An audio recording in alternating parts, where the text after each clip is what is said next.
Hey, this is Dr. Caudill Miller, or Dr. Miller's Guide to Neurology, and I'm going to talk today about the medication Inderal or propranolol and its use for migraine headaches. Inderal we have been using for decades for prophylactic treatment for migraine, sort of like a birth control pill for headache. It is a beta blocker. It functions by slowing the heart down. It also functions by this vascular hypothesis of headaches, where you get a constriction followed by vasodilatation back to normal, then vasodilatation bigger, and it prevents that excessive vasodilatation. That's the theory. We use Inderal, we use atenolol, we've used some of the others, but the lipophilic ones like Inderal work the best. And the reason I like Inderal is so many of the others, they have maximal doses and you don't get to effective beta blockade. Like when I think a migraine drug is most effective is when I get the heart rate down around 60. And seem to be able to do that better with Inderal than the others. I like to start at a very low dose. If it's a really small person, even 10 milligrams a day, work up to 10 milligrams 3 times a day. A normal sized person, if they have a normal heart rate, put them on Inderal 60 milligrams a day. One thing that I've really discovered with these headache medications is that you really only have one chance with a medication. And I might see a patient that I think Inderal is by far the best choice. And the last thing I want to do is put them on a hefty adult dose and have them feel drugged down and not be able to take it. And you want to start slow and build up.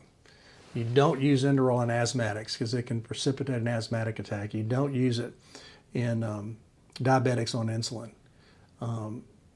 Because it masks hypoglycemia, so their blood sugar can drop really low and they don't feel it, and all of a sudden they black out. Don't use it in men that are sexually active because it will definitely affect sexual function and make them impotent. You may be the last to know. You put them on Inderal and all of a sudden they have trouble having intercourse. They don't tell anybody because they're embarrassed, and you may not find out about it for a year or so.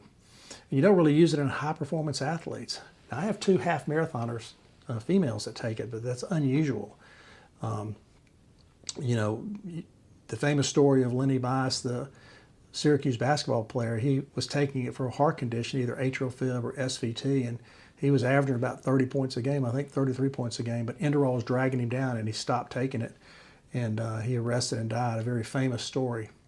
It's sort of interesting that Inderal was just banned on the golf tours 3 or 4 years ago, and from understanding, all the women were taking it, and very healthy athletes, and they were just not as nervous. They didn't have the yips, and they were putting better. And what's so funny is the rumor was that they were getting to where they're putting almost as good as the men.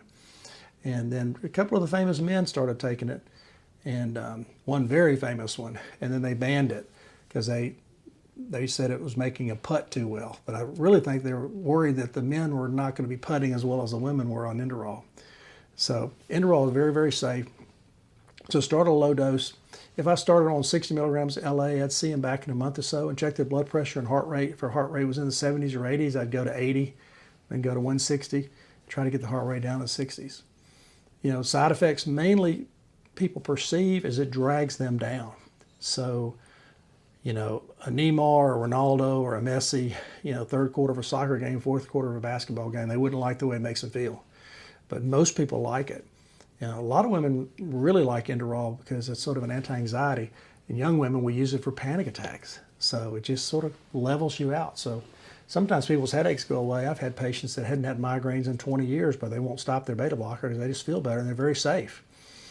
I was in a meeting at Harvard years ago, and there's one group of doctors and cardiologists that think every American should take a baby aspirin, a multivitamin, and a beta blocker because it reduces afterload. It relaxes the blood vessels that the heart pumps into, and makes the heart work more efficiently with less energy and last longer. So very, very safe drugs.